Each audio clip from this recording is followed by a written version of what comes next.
जी ग्रंथ में वर्णित प्रमेयों पर विशद व्याख्या अमृत सिंह सोमेनी की आत्मख्याति टीका में, जिसके अंतर्गत कलशों पर शुभचंद्र स्वामी ने परमध्यात्म टीका का स्तन किया।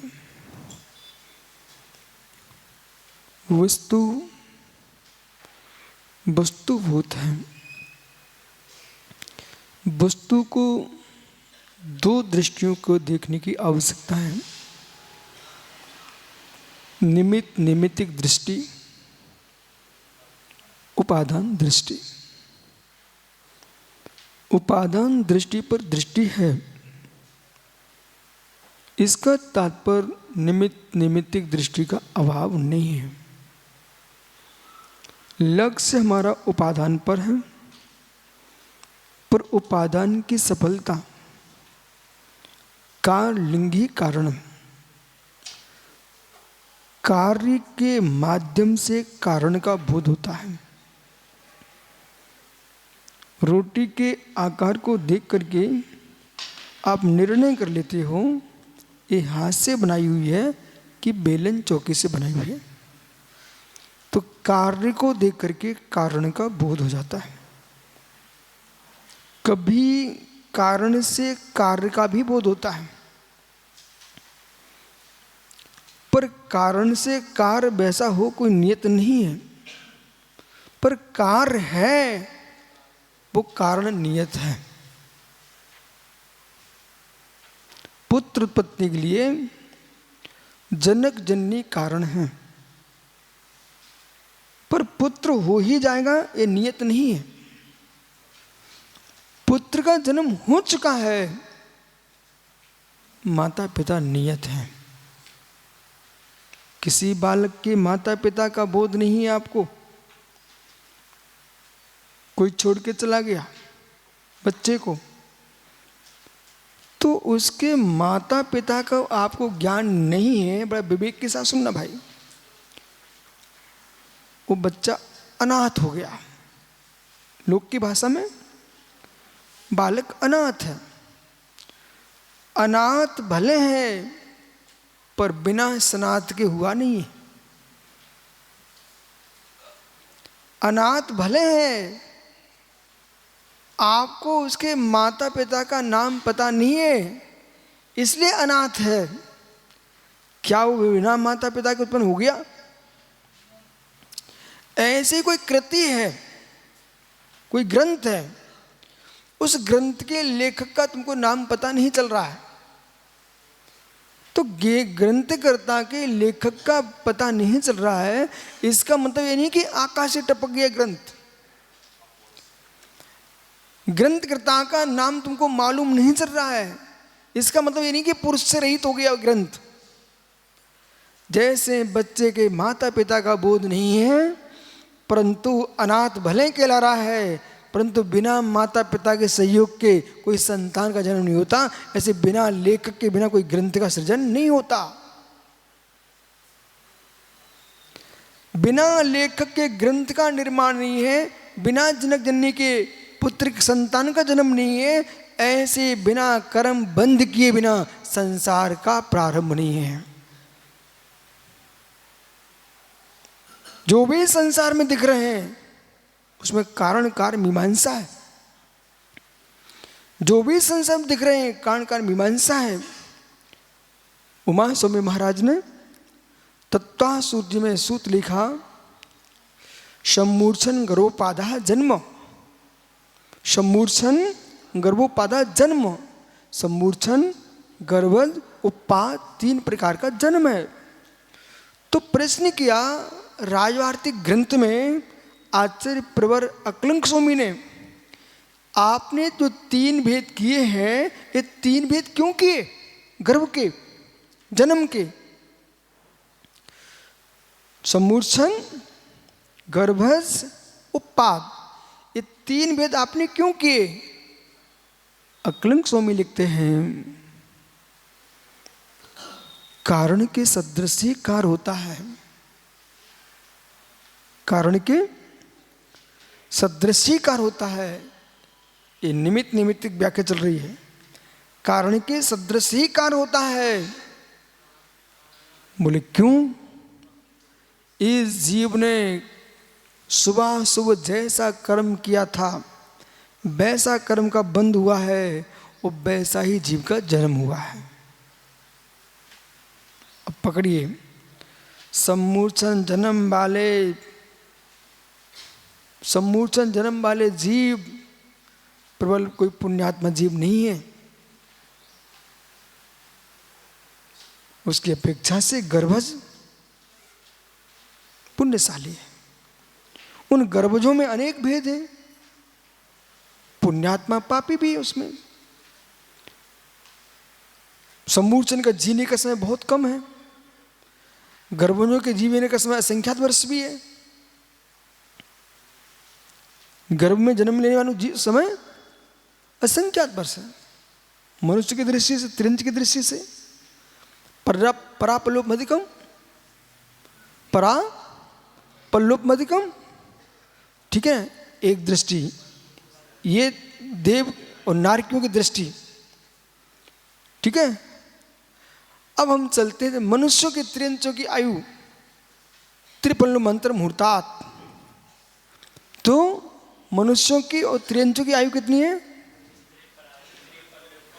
त्रिपल्लों पर पूरा सूत्र बोलिए। नर स्त्री परावरे त्रिपल्लो मंत्र मुहूर्तात्। मनुष्यों की उत्कृष्ट है त्रिंचों की, वो उत्कृष्ट 3 पल है और जघन्य अंतर मुहूर्त है। ये 3 पल जो आयु है वो गर्भजों की है, ठीक है। उसमें जो सम्मूर्छन है अंतर्मूर्त, पर सभी सम्मूर्छन अंतर्मूर्त वाले नहीं हैं। लंबी आयु वाले भी सम्मूर्छन हैं। जैसे महामस वो सम्मूर्छन है लेकिन लंबी आयु है। देव दीर्घ आयु वाले हैं, नारकी दीर्घ आयु वाले हैं। तो उपा जन्म वाले जीव है, उन दोनों की आयु दीर्घ है। अब दोनों की आयु दीर्घ है, पुनः सूत्र लगेगा। ये दीर्घ आयु कैसे मिली? शुभाशुभ कर्म। जिनका अशुभ कर्म दीर्घ था उनको नरक की दीर्घ आयु मिली 33 सागर तक की। 1 सागर से लेकर 10,000 वर्ष से लेकर के कितनी? 33 सागर। और जिनका शुभ कर्म तीव्र था उनको उत्कृष्ट आयु मिली स्वर्ग की 10,000 वर्ष से लेकर के 33 सागर पर्यंत। अबे किसके हाथ में सौंपे इस कार्यक्रम? क्या यमराज लिख रहा था कि परमात्मा ये आयु नियत कर रहे थे? कौन कर रहा था? स्वभाव पुण्य स्वभाव पापस्य। बड़े गूढ़ रहस्य जनागम के। बोले न यमराज न ईश्वर परमात्मा कोई नहीं, स्वभाव पुण्य स्वभाव पापस्य। सो कर्म मनोवचन काय का सुप्रमन, सो पुण्य का हेतु और मनोवचन का सुप्रमन पाप का हेतु। अब तीव्र मंद ज्ञाता ज्ञान भाव वीर विशेषा तद विशेषा। तीव्र मंद ज्ञाता ज्ञान भाव की विशेषता, वीर की विशेषता से कर्म में विशेषता आती है। एक जैसा पाप करने वाला जीव एक जैसा फल नहीं पाता।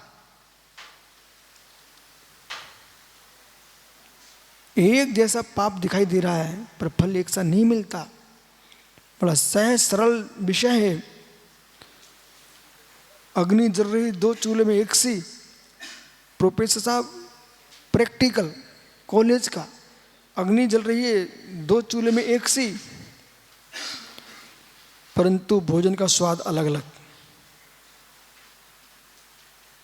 मिट्टी के तेल के स्टोव पर पानी जलाओ ना, तपाओ, तेल की गंध आती है।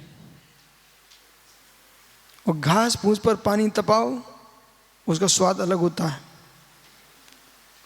कोयले पर आपने तपाया, उसका स्वाद अलग होता है। भेद आ गया। ऊपर से तुमने मात्र अग्नि शब्द सुना, पर उसमें देखना था आपको ज्वाला की तीव्रता किसमें अधिक है। ऐसा नहीं है, प्रणव सा अग्नि के नामों में भेद है। हुताशन, अरसी, दावानल, बड़वानल, जठरानल, कामनल, सारी अग्नियां भिन्न भिन्न है, और जैसा उनमें भेद है वैसा उनके स्वभाव में भेद है। अग्नियों के अंदर ही तापमान में भेद है, उनकी कसा में भेद है। सभी स्थावर मिथ्या दृष्टि है, सभी के अनंतानंदी का उदय चल रहा है, सभी मिथ्या दृष्टि है, सभी अनंतानंदी वाले हैं, पर उनकी अनंतानंदी में भी वनस्पति काय की कसाई कम है, उससे ज्यादा जल काय की है, वायु काय की कम है, पृथ्वी काय की कम है, अग्नि काय की प्रचंड कसा है। वायु जब अपनी कसाय में आती है किसी को छोड़ती नहीं है। जब जल कसाय में आता है डुबो को ही रखता है, प्राणी ले लेता है। पांचों स्थावरों में कसाय है। अब इन्हीं स्थावरों में जीव गया कैसे है, तो मनुष्य त्रिंच गति में जो तुमने कसाई की, देव गति में कसाई की, उसके प्रभाव से जीव स्थावर में जाता है। देव भी स्थावर हो जाता है, मनुष्य भी स्थावर हो जाता है, और त्रियंच तो स्थावर हो ही जाते हैं। जो त्रियंच हैं वे भी कषाय से स्थावर बन सकते हैं। इसलिए वर्तमान का जो जीवन है उसे संभाल के रखना चाहिए। आपको यहां पूर्ण स्वतंत्र कर दिया, पूर्ण स्वतंत्र कर दिया, पूर्ण स्वतंत्र कर दिया। जहां पर यह कहा जाता है कि ईश्वर के अनुसार हो रहा है, वहां तो फिर भी गुंजाइश थी, तुम दोष दे सकते थे, ईश्वर ने ऐसा कर दिया। यहां तुम ईश्वर को दोष भी नहीं दे सकते हो। जब पिता के आश्रित था बेटा, तब कुछ भी हो तो पिता को ताने माने भर सकते थे।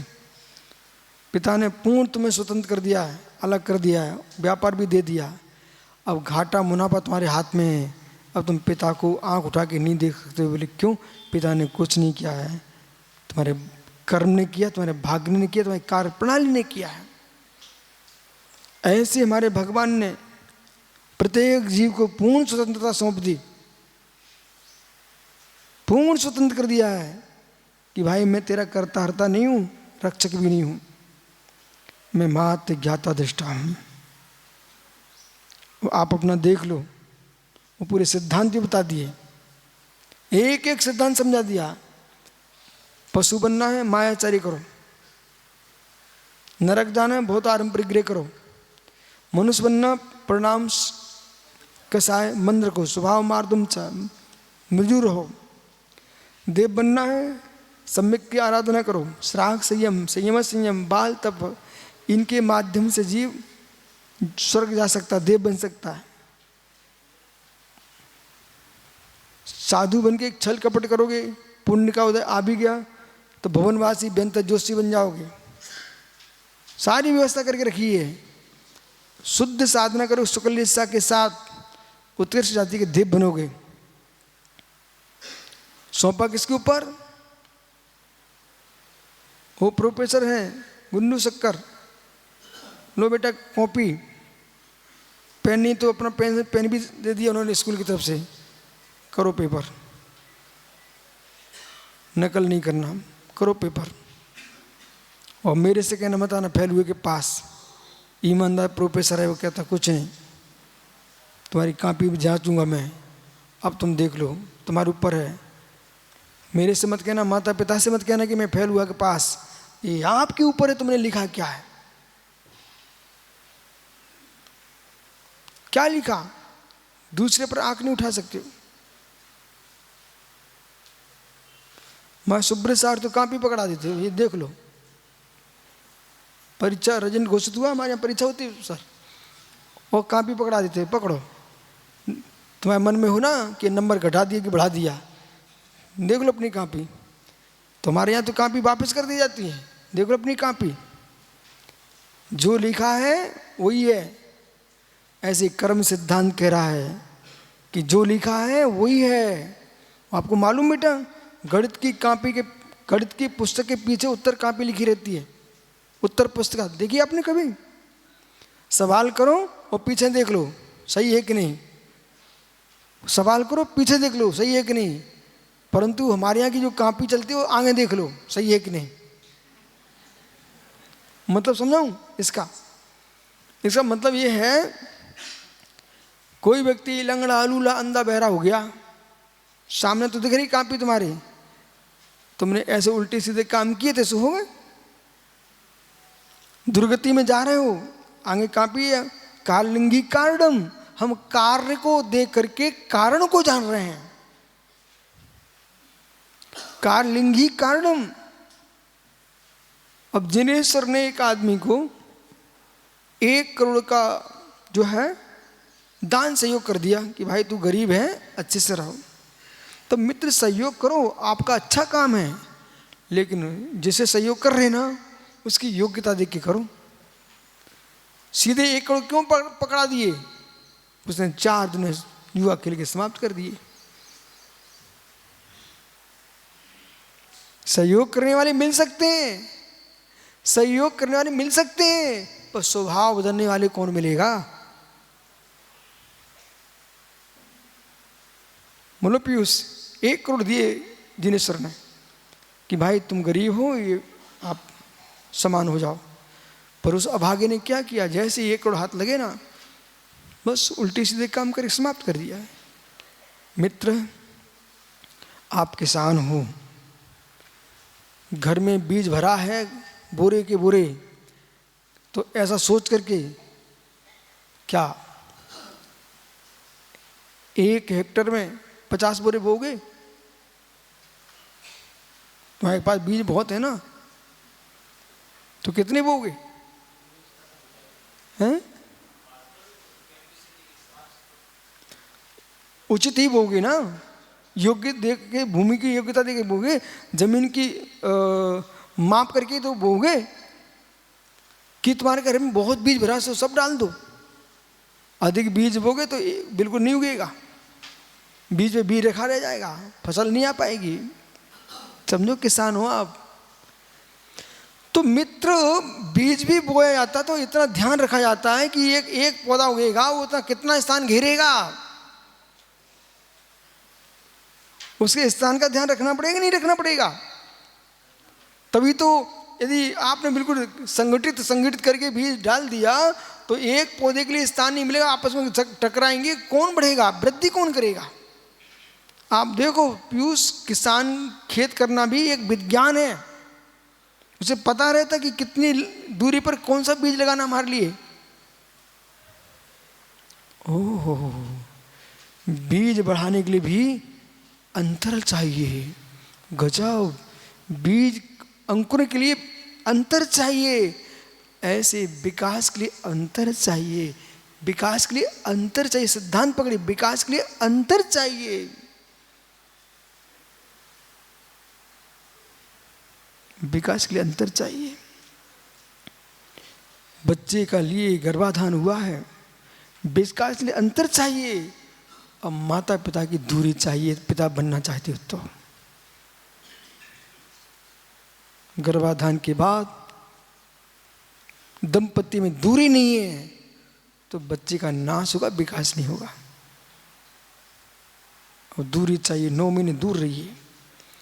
ऐसे किसान बीज बो के चला गया।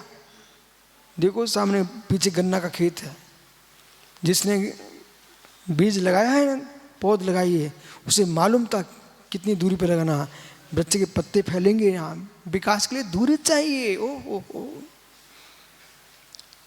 विद्या के लिए परिवार से दूरी चाहिए। विद्या के लिए गुरुकुल परंपरा क्यों थी? परिवार से दूरी चाहिए। अब मोबाइल को लेके जाने वाले विद्यालय में वे क्या परिवार से दूरी बना पाएंगे? परिवार छोड़िए, पता नहीं कहाँ कहाँ से बातें चल रही है, दूरी चाहिए। अनिकेत बेटा ज्ञानी बनना है, श्रेष्ठ साधक बनना है, पास में बैठने से दूरी नहीं, मोबाइल को फेंकना पड़ेगा, दूरी चाहिए, अन्यथा तुम ध्यान नहीं लगा सकती हो। जैसे बीज को बढ़ाने के लिए, फसल के लिए दूरी चाहिए, विज्ञान के लिए दूरी चाहिए, भेद विज्ञान का अर्थ ही दूरी है। बोलो पीयूष, तत्व ज्ञान से बोलिए।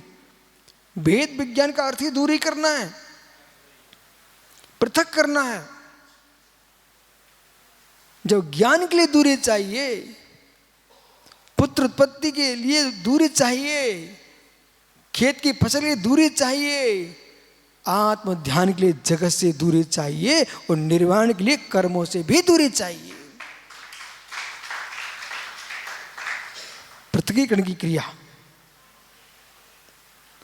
मतलब अक्षय, ये दृष्टि, तात्विक व्याख्यान बिल्कुल व्यक्ति के मस्तिष्क में बैठ रहा है। वक्ताओं का कर्तव्य है इतना गहरा अध्ययन करके आए, श्रोताओं को पढ़ना ना पड़े, आपका व्याख्यान ही उनका ज्ञान बन जाए। इनको पैसे क्यों देती सरकार? प्रोफेसर शासन ने पैसे क्यों दिए आपको? प्रोफेसर का अर्थ ही पढ़ के आया जीव है, तभी तो प्रोफेसर बना। अब जो छात्र आ रहे हैं उनको आप ऐसे पढ़ाओ कि सामने पुस्तक भी नहीं दिख रही है और प्रोफेसर पढ़ा रहा है, और घर जाके बच्चा पुस्तक में मिलान करे, पुस्तक फेल हो जाए लेकिन प्रोफेसर फेल ना हो। कई बार पुस्तक में गलत छप जाता है प्रेस की कमी से, पुस्तक में गलत छप सकता है प्रेस की कमी से, परंतु अध्यापक की बुद्धि में गलत नहीं छपना चाहिए स्वयं की कमी से।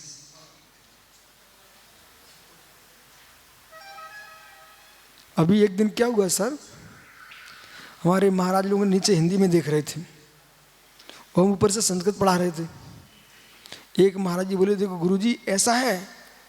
मैंने कहा ऐसा है तो मेरा ये सूत्र गलत कैसे हो सकता है?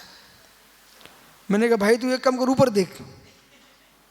याद है भाई निसंग साहब? मैंने कहा ऊपर देख, और जैसे ऊपर देखा तो जो हमने बनाया था वैसे ही लिखा मिला।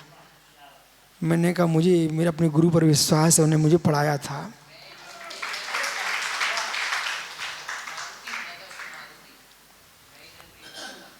तो इसलिए पुस्तक गलत नहीं है ऐसा नहीं कहना, पुस्तक में छपने में कोई गलती दर्द हो सकती है, ठीक है ना, प्रूफ चेकिंग हो सकती है। अबे महात्मा जी देखो, आप देखते हैं इनको, कहीं बैठे मेरे ऐसे करते मिलते हैं, देखा ना आपने, सब सुब्रसा सब लोग ध्यान रखते हैं आपके ऊपर।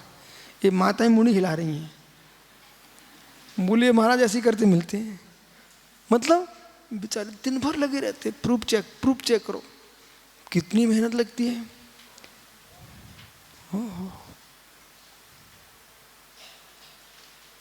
वो ट्रैक्टर आया, बीज बो के चला गया, खेती कर चला गया। अब किसान से पूछो उसे कितनी चिंता रहती है। बीज एक बार बो दिया, परंतु उसको जब तक फसल नहीं आएगी तब तक वो इस टेंशन के बारे में किसी को पता ही नहीं है, पता ही नहीं है कि बिना निमित्त के कुछ दिखाई नहीं दे रहा है, परंतु जब तक घर में फसल नहीं पहुंच जाएगी टेंशन है कि नहीं उसको, उस किसान को।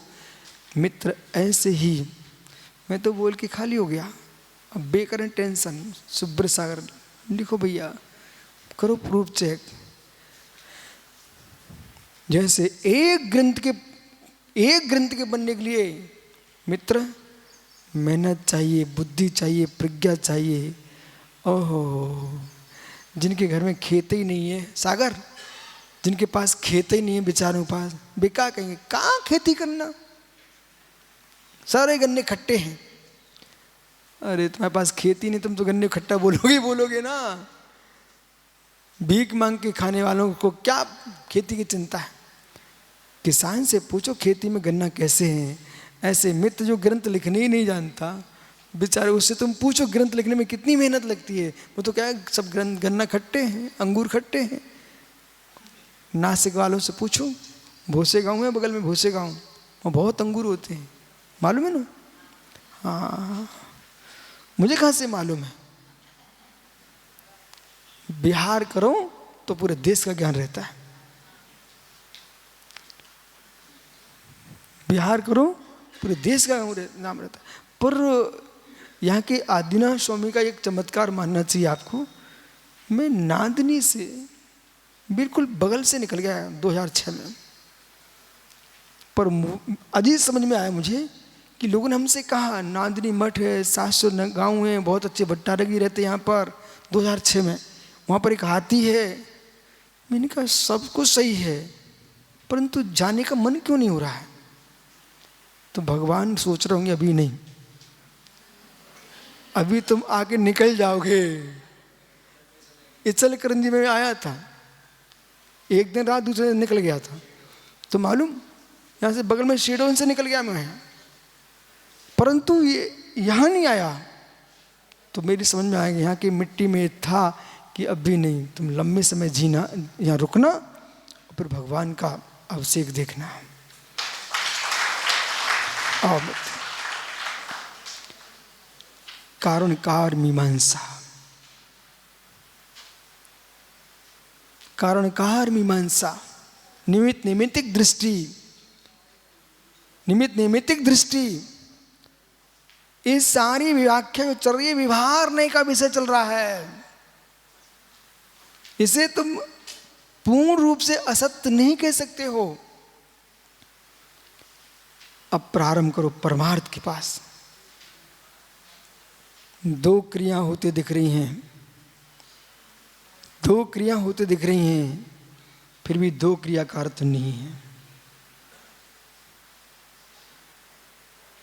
दो क्रिया दिख रही हैं एक सी, बहुत अच्छे समझिए, दो क्रिया दिख रही है एक सी, पर दो एक से नहीं है। एक हल में, एक बैलगाड़ी में दो बैल जुते हुए हैं और दोनों चल रहे हैं, वजन धो रहे हैं, पर मित्र दोनों के परिणाम क्या एक से हैं? दोनों बैल चलते दिख रहे हैं, पर दोनों के परिणाम एक से हैं क्या? नहीं है।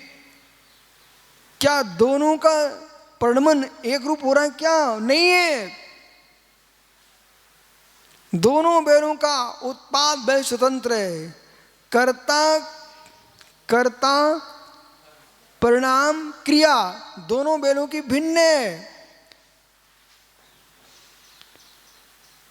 एक सोच रहा है कि भाई पशु बनाऊं तो काम करनी पड़ेगा, एक सोच रहा है कि मालिक का खाता हूं तो काम करना है। बड़े समझदार बैल होते हैं। मध्य प्रदेश के अशोकनगर में सागर हमने बैलगाड़ी देखी, एक साथ 10-12 गाड़ी जा रही थी। बड़ा चमत्कार देखने को मिला मुझे। एक साथ 10-12 गाड़ी जा रही थी। हम लोग शुद्धि को निकले हुए थे, एक भी गाड़ी पर मालिक नहीं था। वाहन गाड़ी चालक, चलाने वाला, हाँकने वाला किसान नहीं था उस पर, एक भी गाड़ी पर। इसी बीच में ट्रक आ गया। जो आगे गाड़ी चल रही थी वो बूढ़े बैल लगे हुए थे, अच्छे बड़े बड़े सींग वाले। वो आगे की बैल तुरंत ही साइड हो जाते हैं और सारी गाड़ियां साइड।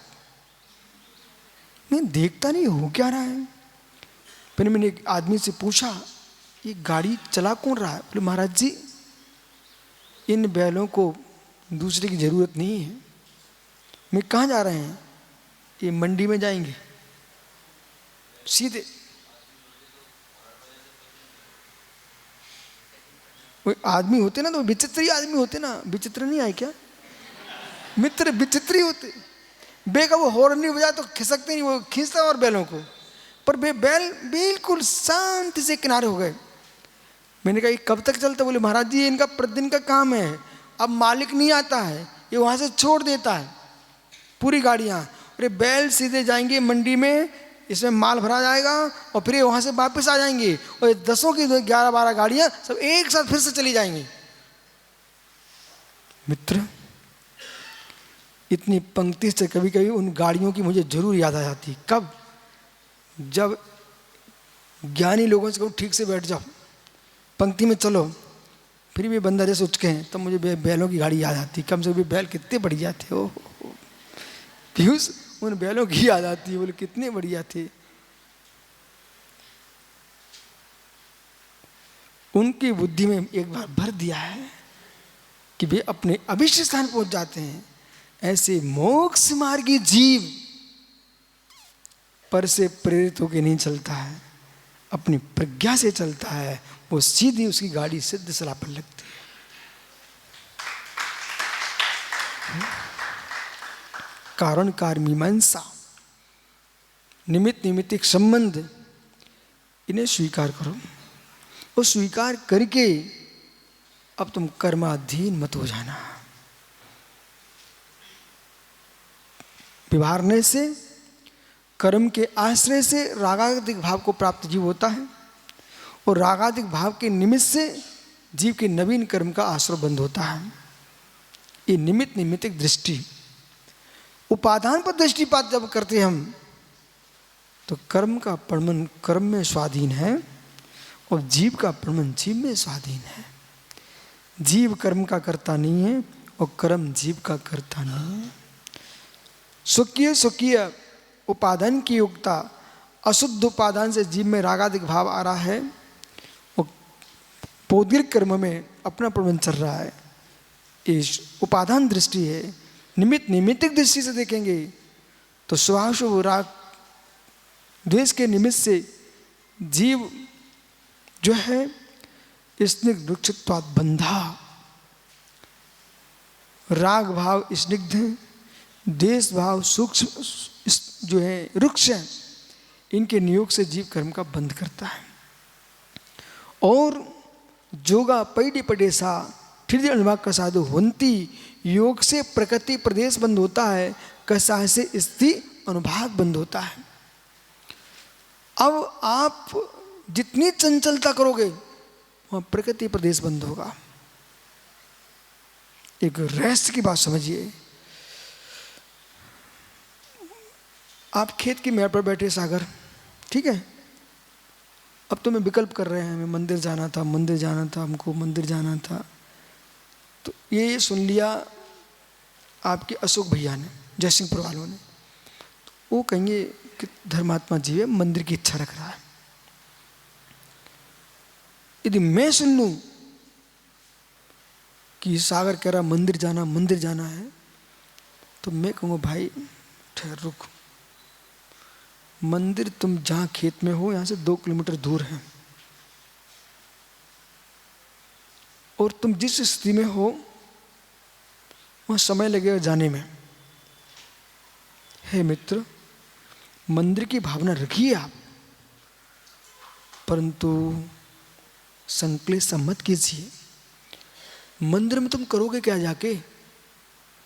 बोले दर्शन करना है, माला फेरना है। ठहर, आंख बंद कर, आदिनाथ स्वामी का ध्यान करो, माला फेरो। मंदिर नहीं पहुंच पाया है जीव, इसके पहले कहीं जीव का आयु क्रम पूर्ण हो गया, तो मंदिर के नाम जो संक्लेशता चल रही थी, कहीं रुद्र ध्यान हो गया, आर्त ध्यान हो गया, तो कहो मंदिर में छिपकली बनना पड़ जाए। हमको मंदिर की छिपकली नहीं बनना है, हमको भगवान बनना है। इसलिए जहाँ हम बैठे थे शांत प्रणामों से हमने ध्यान प्रारंभ किया, जब स्वस्थ हो गए मंदिर चले जाना, लेकिन संक्लेशता नहीं करना। खेत की मेड़ पर आप बैठे थे, जिनेश्वर देख रहे थे कितना रागी है, खेत नहीं छोड़ रहा है, पर उन्हें पता ही नहीं था कि खेत की मेड़ पर बैठा बैठा सामायिक कर रहा था। और एक जीव अशोक भैया मंदिर में बैठे हुए थे, मंदिर में बैठे हुए थे, वे भी ध्यान लगाए थे। तो दुर्ग का पाटनी ज्ञानी वो कहता, सुख भैया धन्नो, क्या मंदिर में भक्ति कर रहे हैं। पर मालूम क्या हुआ था, ये अप्पा साहेब है ना, बड़ा भक्त आदमी था, ये घर से खरबूजा लेके आ गया। खरबूजा क्या बोलते हैं आपके यहाँ? खरबूज, खरबूज, तरबूज नहीं, खरबूज। तरबूज बड़ा होता है, खरबूज छोटा होता है। तो ठीक है, आप समझ गए ना। चलो, वो तरबूज में जो बड़ा होता ना, लाल लाल जो पिन्ने सागर देखते उसको, उसमें सुगंध नहीं आती, वो कलिंदा, कलिंद्रा है ना। तो कलिंदे में सुगंध नहीं आती दूर से, परंतु खरबूज हो ना, आप जिसे तरबूज बोल रहे हो, उसमें सुगंध आती दूर से। छोटे बड़े अनेक प्रकार के होते, बराबर। छोड़ो, खाना नहीं है, अभी प्रवचन सुन रहे हो। तो मतलब वो खरबूज प्रोफेसर साहब आए और मंदिर में चढ़ा के चले गए। अब जैसे किसी घर में आहार लेने जाओ ना, यदि ककड़ी भी बनी ना पीयूष, और अचानक तुम घर में प्रवेश करो तो ककड़ी की सुगंध आती है।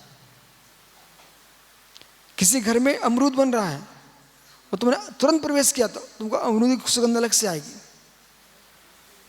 आइए, वो खरबूज की सुगंध आई। प्रोफेसर साहब और होपरी वाला महात्मा ध्यान कर रहा था, ध्यान में लीन था। बगल में एक महात्मा जी और बैठे हुए थे, उनके नाक तक सुगंध के परमाणु पहुंच गए और उसी समय उनका आयु क्रम क्षीण होने वाला था। ओहो हो, जैसे परमाणु सुगंध के पहुंचे, उनके मन में भाव आए, ये खरबूज खाना चाहिए, ये खरबूज खाना चाहिए। ये कोई मैं मन की बात में था, शुद्ध कथा लिखी आगम में, ये खरबूज खाना चाहिए था। और इतने परिणाम उनके हो गए, रौद्र रूप हो गए कि खरबूज खाना था। आर ध्यान में चले गए। मित्र बंद प्रकर्ष काल आया, वहीं पर एक बात ध्वनित होगी, उनका आयु बंद हुआ नहीं था, असंचिपता काल में बंद कर लिया और वहीं मरण हो गया उनका। और मरण करके जीव उसी खरबूजे में कीड़ा बन गया।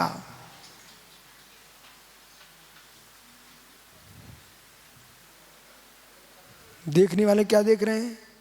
अरे महात्मा जी की समाधि हो गई, चलो चंदन का और कपूर और घी और नारियल गोला से संस्कार हो रहे हैं, उधर इधर वे खरबूजे में घूम रहे हैं।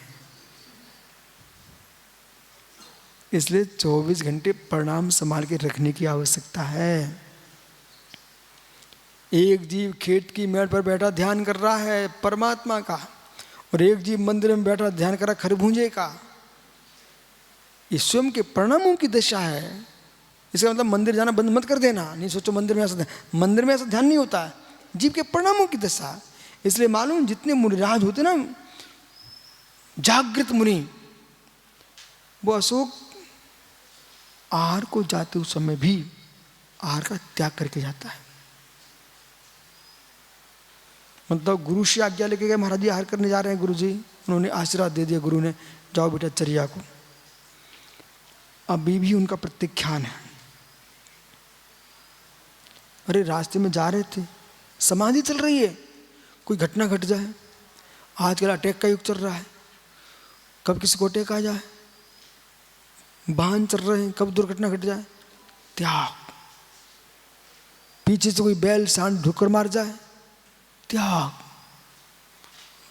यम कैसे आता है? सुब्रत सागर, मालूम भाई यम कैसे आता है? अच्छा, पीयूष से पूछना यम कैसे आता है। एक दिन भोला ने मुझे बताया, बोले गुरुजी, एक अच्छा युवा हालबेट लगाए हैं सिर पर, मोटरसाइकिल से जा रहा है, ठीक है ना, आनंद के साथ चला जा रहा है, ऊपर से चील उड़ रहा है, उस सांप को पकड़ ले गया कहीं से। वो सांप उसके मुख से फड़फड़ाया, छूट गया। वो कहाँ गिरा? जो रोड पर वो जा रहा था मोटरसाइकिल में, एक युवा उसके ऊपर गिर गया। और वो सांप गुस्से में था क्योंकि चील ने परेशान किया था। उस सांप ने उस बच्चे को वहीं काट डस लिया। थोड़ी दूर गाड़ी चली, गिर गई, वो बच्चा वहीं कहीं खत्म हो गया। मौत कहाँ? चील बीना में आचार्य विराग सागर जी आहार को जा रहे थे सागर, उनके पीछे मैं जा रहा था। एक ब्रह्मचारी जी थे, वो दीक्षा नहीं ले रहे थे, विमुख सागर जी। बोले बाद में लूंगा, वो आहार कराने जा रहे थे। साग मंडी में पहुंचे ना, कुछ लोग ऐसे थैला किए थे, डाल दो इसमें। तौलने वाला तौल रहा था, मुनिराज चर्या को निकल रहे थे। ऊपर एक मकान बन रहा था, पूरी दीवार गिर गई। ओहो, मैं थोड़ी दूर था, लोग मुझे दूसरी गली में ले गए, देख नहीं पाया। आचार्य श्री सामने था, मैं थे। यदि 2 कदम आगे बढ़ते ना, वो दीवार उनके ऊपर गिरती पूरी। देखो नियोग, ब्रह्मचारी जी ने सामने देखी मौत, लोग वहीं गिर के दब के खत्म हो गए। हाहाकार पड़ गया। लौट के आए संहार करके, भैया जी ने सिर पर चढ़ा दिया, गुरु जी दीक्षा दो। आज समझ में आ गया कि संसार कैसा है। इसलिए जीवन में हर समय त्याग करके चलना। तो मुनिराज आहार को जाते हुए भी त्याग करके ही जाते हैं। जब वहां पहुंच गए, आपने थाली दिखाई, तब भी त्याग है उनका, उसमें राग मत कर बैठे सोदर जी, तब भी त्याग। जब देखा कि अब आहार लेना ही है, तब जब आप अंजलि छुड़ाते हो, फिर वो कारुसर करते हैं, तब आहार प्रत्याख्यान का निष्ठापन करते हैं। और जैसे ही आहार पूरा हुआ, पिच्छी बाद में लेते हैं। प्रत्याख्यान धर्म है, पिच्छी बाद में लेते, तुरंत। आपने देखा कारुसर कर रहे हैं, ये मालूम वहां पर सिद्ध भक्ति, योगी भक्ति पढ़ रहे हैं, मतलब समाधि और प्रत्याख्यान धारण कर रहे हैं। बस ले लिया, फिर से मेरा प्रत्याख्यान प्रारंभ। त्याग धर्म है, और जितना त्याग रहेगा उतनी निर्जरा अधिक होती है। जैसे आप यहां प्रवचन सुन रहे हो, तब तक के लिए आप घर का त्याग कर दो, भोजन पानी का त्याग कर दो, समाधि चल रही है।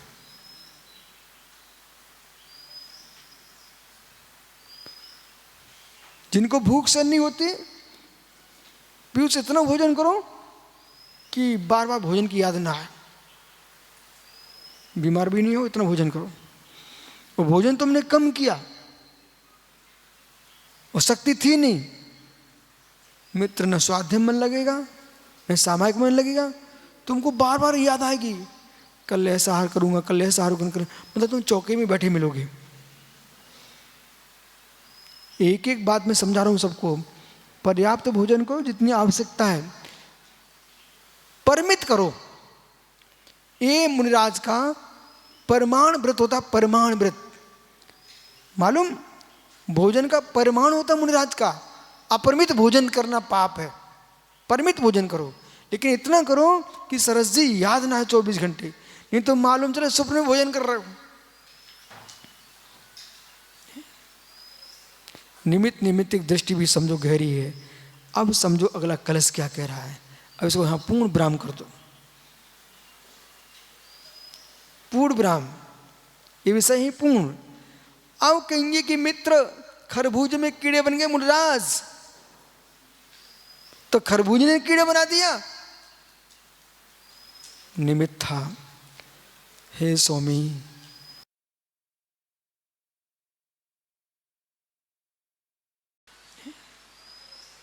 निमित्त निमित्तिक दृष्टि भी समझो गहरी है। अब समझो अगला कलश क्या कह रहा है। अब इसको यहां पूर्ण विराम कर दो। पूर्ण विराम, ये विषय ही पूर्ण। अब कहेंगे कि मित्र खरबूज में कीड़े बन गए मुनिराज, तो खरबूज ने कीड़े बना दिया। निमित्त था।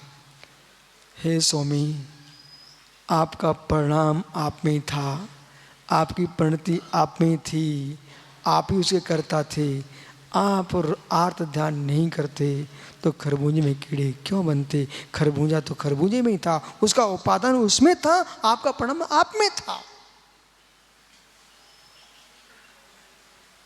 सब श्रावकों से कहना, इसलिए अपने घरों में मुनिराज को मत ठहराना। धर्मशाला है, मंदिर है, पाठशाला है, घर से दूर ठहराइए। ऐसा नहीं कहना गुरुजी यहीं समय कर लो, मेरा घर पवित्र है, यहीं आप विश्राम करो, बिल्कुल नहीं। आपकी भक्ति थी, जीव के प्रणामों की दशा, कौन से टीन में कौन सा सामान रखा था, वो कौन से कांच की बन्नी में कौन सी मिठाई रखी थी, उनको देख के भाव बदल गए। मित्र, तुम्हारी भक्ति ने महाराज की गति बिगाड़ दी। कभी नहीं ठहराना घरों में। वो विषय अलग है, कोई बिहार चल रहा, कोई स्थान नहीं, अचानक खाली कमरा मिल गया तो रोक दिया, लेकिन सामान्य रूप से कभी घरों में ठहराना नहीं। जहाँ ग्रस्त रहते वहाँ साधु को रुकाने का नहीं। स्त्रियाँ हों, महिलाएं हों, नपुंसक हों, व्यायामशाला हो, मद्रालय हो, वैश्यालय हो, स्वर्णकार की दुकान हो, लोहार की दुकान हो, नाट्यशाला हो, मित्र, ऐसे स्थान पर साधुओं को कहीं नहीं ठहराना चाहिए। जिन स्थानों पर वही महिलाएं रुकी वहीं साधु को वहाँ नहीं रोकना चाहिए। नीचे भोजन हो रहा, ऊपर महाराज ठहरे, ऐसा नहीं रोकना चाहिए। मालूम भी सामय करने बैठे, वहाँ छोंकी गंध आ गई तो मालूम चला सागर, आप सोचे महाराज सामय कर रहे हैं, बघार दाल फ्राई देख रहे थे। नहीं नहीं नहीं नहीं नहीं, इसलिए मुनिराजों को इन सारे स्थानों से दूर ठहराने का। ओहो, वो गे कब ऐसा मिलाना नहीं है अपन को। इसलिए ज्ञानी अब ऐसे मकानों के पास भी नहीं ठहराना। किसी मकान में टीवी चल रही है, गाने चल रहे हैं, वे अपने कमरे में बैठे हैं, वे ध्यान कर रहे हैं और सागर सागर ही सोच रहे हैं, क्या सुंदर फिल्म के गीत आ रहे हैं। मित्र, ऐसे घरों से भी दूर घर होना चाहिए। इसलिए नगर से दूर भी ना हो, नगर के नजदीक भी नहीं हो। ऐसा निर्गंतों का बस्ती का होना चाहिए। व्यवहार को भी परिपूर्ण समझना चाहिए, तब निश्चय को प्राप्त कर पाओगे। और जिनका व्यवहार ही भ्रष्ट हो गया, वे निश्चय में कैसे पहुंच पाएंगे? आइए, समझ में आ रहा है? अच्छे आ रहा है। लोक मर्यादा भी अनिवार्य है परमार्थ के लिए। समय सार का मतलब शिथिलाचार फैलाना नहीं है। समय सार स्वरूप लीनता के लिए है, न कि मूलाचार के नाश के लिए है। और मूलाचार आचरण को सुधारने के लिए है, न कि समय सार का नाश करने के लिए है। परस्पर में देखना चाहिए। कलश छोटा है आज, परंतु बड़ा गजब का है। आत्मभावान क्रोतात्मा, परभावान सदा परहा।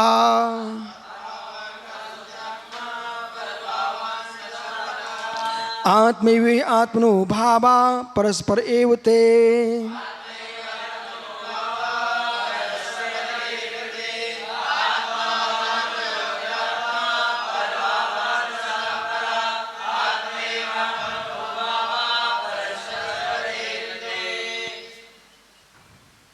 परमार्थ दृष्टि। आत्म भावान करोत्यात्मा, आत्म भावों को आत्मा ही करता है, आत्म भावों को पर करता नहीं है।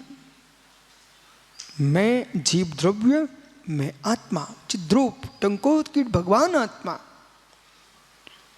मेरे चैतन्य स्वभाव का कोई कर्ता नहीं है। मेरा परिणाम प्रणामी भाव मैं ही हूं। व्यवहारने से जीव पौदलिक कर्मों का करता है, निश्चय ने जीव रागादिक भावों करता है, अशुद्ध निश्चय से, शुद्ध निश्चय से शुद्ध भावों करता है। परम शुद्ध निश्चय से जीव किसी का करता नहीं है। मैं स्वयं के परिणाम भाव से युक्त हूं, इसलिए आत्म भावन करोति आत्मा। आत्मा भाव कौन कर रहा है? आत्मा ही कर रही है।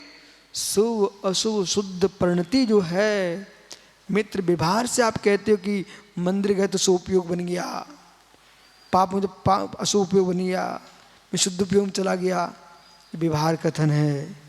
जीव की परिणति ही शुभ उपयोग है, जीव की परिणति अशुभ उपयोग है, और जीव की परिणति ही शुद्ध उपयोग है। तीन उपयोग है अशुभ भैया, शुभ अशुभ शुभ शुद्ध, ये तीन प्रकार की परिणति है। बहिरात्मा, अंतरात्मा, परमात्मा। बहिरात्मा का त्याग करो, अंतरात्मा हो जाओ और परमात्मा पद की पुरुषार्थ करो, पुरुषार्थ करो। वस्तुत्व में सुब्रत सागी पंडित जी श्रीयांश बड़ौद ने इंदौर में जो आलेख पढ़ा था, वह सुंदर आलेख पढ़ा था। उन्होंने उत्पाद व ध्रुव पर कविता पढ़ी थी। और अशोक भैया, ये प्रोफेसर साहब बोल रहे ना, यहाँ श्रवण संगोष्ठी भट्टारगुण संगोष्ठी होने वाली है। मित्र, संगोष्ठी छोड़ना नहीं। जिनको तत्व रुचि हो उनको भी लेके आना, और ये सोचना कि एक वस्तु पर कितना चिंतन लोग कर सकते हैं, और लोक की व्यवस्था क्या है, परमार्थ की व्याख्या क्या है। इस भवन में जैसे प्रवेश करता ना कोई नया आदमी, आज उसे नहीं लगता मैं नादरी में प्रवेश किया है, बिल्कुल नहीं लगता।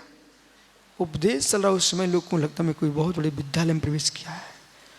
कोई धर्म सभा के शासक को लगता है कि मैं कोई बहुत बड़े ऐसे हाल में पहुंच गया हूं जहाँ वैज्ञानिक रासायनिक व्याख्या चल रही हो, क्योंकि वक्ता स्वयं रसायन होता है, वचन रसायन है, भाव रसायन है, और श्रोता जब शुद्ध परिणामों से आता है तो जब दो रसायन की क्रिया होती है, मित्र चकमक की बटैया परस्पर में घर्षण करे, मोक्षु भिलाई वैशाली, चकमक की बटैया घर्षण करे तो ज्योति उत्पन्न होती है। ऐसी भक्त भगवान के बीच में, श्रोता वक्ता के बीच में जब श्रद्धा उमड़ती है तो तत्व निर्णय की ज्योति प्रकट होती है। जितने लोग आप देखो जो आ रहे हैं ना, वे कोई के बुलाने से नहीं आ रहे हैं, इनके अंदर रुचि प्रकट हो गई है, रुचि प्रकट हो गई है। गलती से नहीं, भक्ति से आए। गलती से आदमी एक बार आ सकता है और दूसरे निमित्त से दो बार आ सकता है, लेकिन अपने भावों से बार बार आता है। कौन करता कौन करता कौन करता।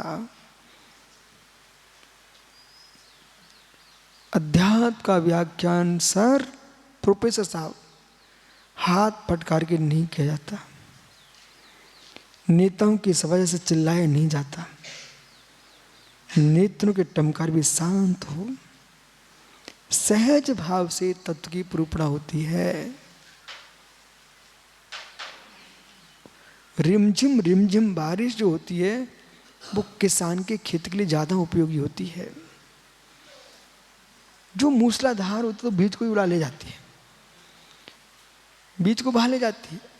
ऐसे ही जो अध्यात्म का व्याख्यान है वो रिमझिम बारिश है, हमारे हृदय की खेती को अच्छा लहराता है।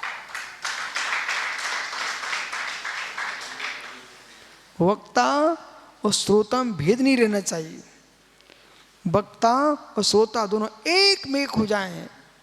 ए ब्रह्मचारी गढ़ो, तुम सब प्रवचन करने जा रहे रवि, वक्ता श्रोता में भेद नहीं रहना चाहिए। वक्ता ये नहीं सोचे मैं ज्ञानी श्रोता ज्ञानी, हम दोनों ज्ञानी हैं। अब हम प्रवचन नहीं कर रहे हैं, हम अपन आज बैठकर तत्व चर्चा करते हैं। मतलब तुमने श्रोता को अपना बना लिया और वक्ता को ने श्रोता अपना बना लिया, तो श्रोता ने वक्ता को अपना बना लिया। जब दो अपने हो जाते हैं तो फिर आनंद के साथ आनंद लुटते हैं।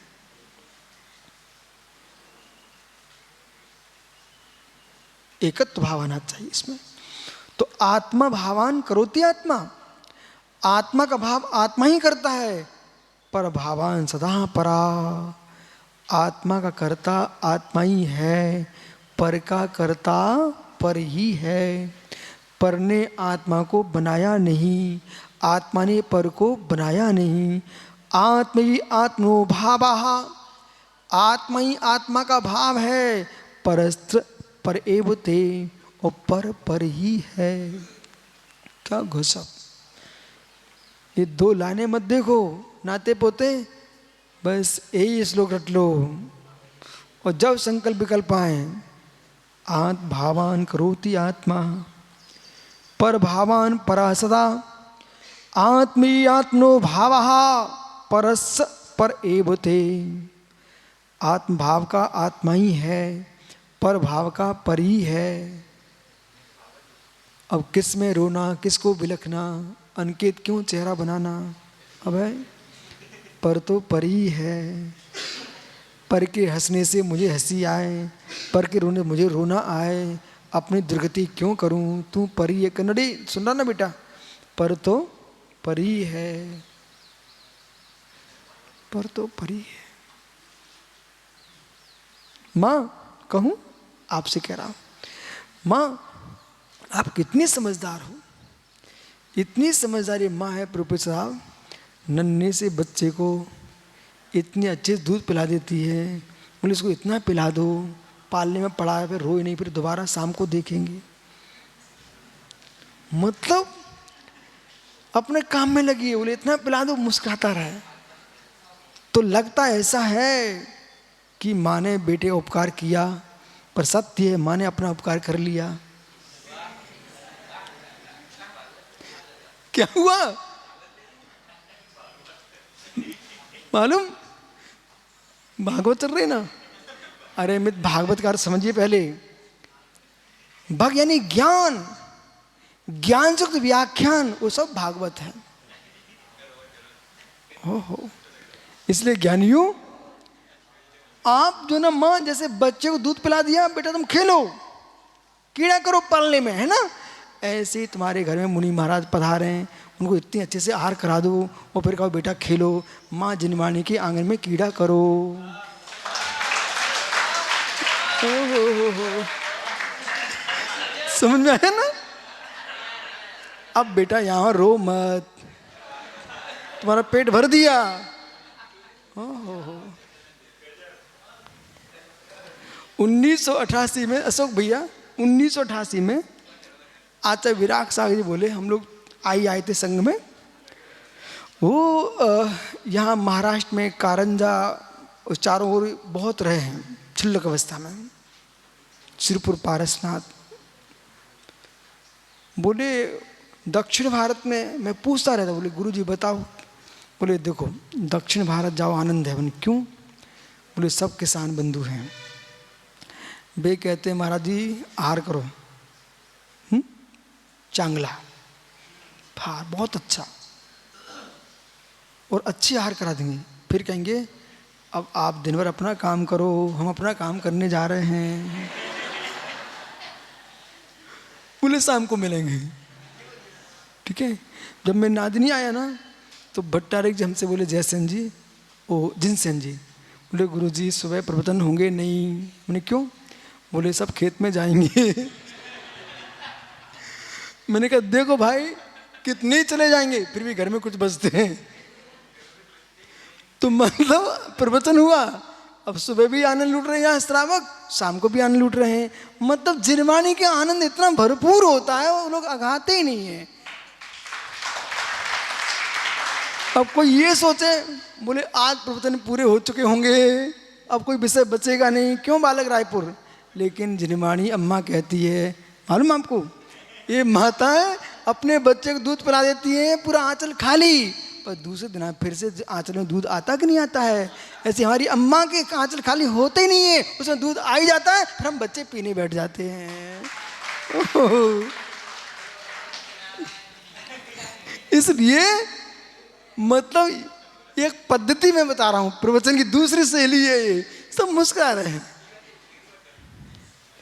आत्मा चेतना करोति विधाति चेत्यते वा, चेतना करती चेतना ही। क्यों प्रमोद भाई, सत्यनारायण की कथा सुन रहा है क्या? तो विधाति वेदते, वाह, कान किसको? आत्म भावाम मति अवधि प्रमुख विविध पर्यायन मति श्रुति अवधि मना परे केवल ज्ञान। ये आत्मा की विविध पर्याय परमन हो रही है, ये है आत्मा की पर्याय। देह नहीं है आत्मा की पर्याय। ओहो, केवल ज्ञान दर्शन सुख वीर्य रूपम। देखो, मत सुतोपदी प्रमुख विवाह पर्याय, जीव द्रव्य की विवाह गुण व्यंजन पर्याय, मत सुतोपदी अवधि मना पर्याय। ये विवाह गुण व्यंजन पर्याय है। और केवल ज्ञान दर्शन सुख वीर्य शुद्ध सुख पर्याय, केवल ज्ञान दर्शन सुख वीर्य ये जीव द्रव्य की शुद्ध पर्याय है, ज्ञान गुण पर्याय।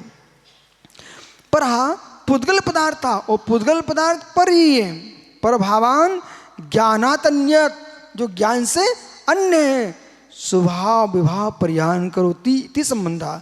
पुद्गल भी स्वभाव विभाव रूप प्रमाण करता है। कुतः, कैसे? इति यथा आत्मभाव पर्यायः आत्मैव, आत्मा की जो पर्याय आत्मा ही है। द्रव्य आदेशात, द्रव्य के आदेश से पर्यायम आस्वभावत्वात्, आस्वभाव से अतएव न ते पर्याय पर पर्याय। आत्मा की पर्याय आत्मा ही है, पर पर्याय आत्मा की नहीं है। पुद्गल के अंदर इस पर रस गंध वर्ण, ये पुद्गल का धर्म है। और ज्ञान दर्शन सुख वीर्य ये जीव का धर्म है। एक द्रव्य का धर्म दूसरे द्रव्य धर्म होता नहीं है, इसलिए एक द्रव्य दूसरे द्रव्य का कर्ता होता नहीं है। इस दृष्टि से पता नहीं क्यों लोग लाठी चलाते थे। तत्व तो यह है, दोनों पक्ष रखना चाहिए, विषमवाद नहीं। न्याय साहस का अर्थ है न्याय करना, न कि न्याय करना। न्याय जानते हैं सुख भैया आप? न्याय ये यदि कोई मध्य प्रदेश से आया वो जानता है। हाँ मुमुक्षु, हाँ बहुत जल्दी सुन लिया, देखा। न्याय बोले क्या हो गया? बोले न्याय हो गई, न्याय हो गई। तो जो निश्चय ने व्यवहार न है, ये नय है, ये न्याय करने वाला है, न कि न्याय करने वाला है। अज्ञानियों ने नयों के नाम पर न्याय करने लगे, लड़ने लग गए हैं। और ज्ञानी जीव लड़ाई को मिटा तो उसका नाम नय है, न्याय है। नय प्रमाण से जो व्याख्यान है वही तो न्याय है। जैन न्याय का नाम सुना? अभी यहां से अष्टशास्त्री ग्रंथ का वाचन होता भी हमारा लोग पढ़ते हैं, वो जैन न्याय है। ये जैन अध्यात्म चल रहा है। परशुद्र से नहीं भावा पुतुलेव ततो अव्याप्ति रिक्तत्वात्। पुद्गल पुद्गल ही है, जीव जीव ही है, एक दूसरे में व्यापक व्यापक भाव नहीं है निश्चय से। इति ये स्वभावस्ते तदिया, जो स्वभाव है वो उसका वही स्वभाव है। न प्रक्रिया, जिसका जो स्वभाव है वो उसका ही स्वभाव है। पर की स्वभाव पर में होता नहीं छोटू, जिसका जो स्वभाव वैसे ही रहता है। इसे तुम्हें ज़्यादा रोने की टेंशन की जरूरत नहीं है। आदमी को समझाना तुम्हारा कर्तव्य बन सकता है, लेकिन सुधारना कर्तव्य नहीं। आपको पता होना चाहिए। बुंदेलखंडी बोलिए भैया, बुंदेलखंडी। आपने अपने लड़के को समझाया, वो नहीं सुधरा, माना कि वही वही काम करे, तो फिर आप क्या बोलते हो? वो नहीं सुनो, ये बोलो जाको स्वाहा जी को जाय न जीसो, जाय न जीसो, नीम न होए मीठो, खाओ गुड़ घीसो। कुछ समझ में आया आप लोगों को? इसका मतलब ये है जिसका जो स्वभाव वो जाता नहीं है। मतलब नीम है, नीम नीम कड़वा, उसको गुड़ डाल के घी में आके खाओ तब भी कैसा रहेगा? कड़वा। तो जिनका जो स्वभाव मीठा होता नहीं है, नीम कड़वा का कड़वा ही रहता है। इसलिए जगत को, सांप को समझाने की जरूरत नहीं, वो तो बिसी उगलेगा। लेकिन फिर भी एक बार समझ जाओ, कहीं सुधर जाए तो ठीक है। कल फिर आओगे? कल फिर बात करूंगा यदि पर्यारित हो। ठीक है, जो है सो है। आत्मा स्वभावम परिभाव भिन्न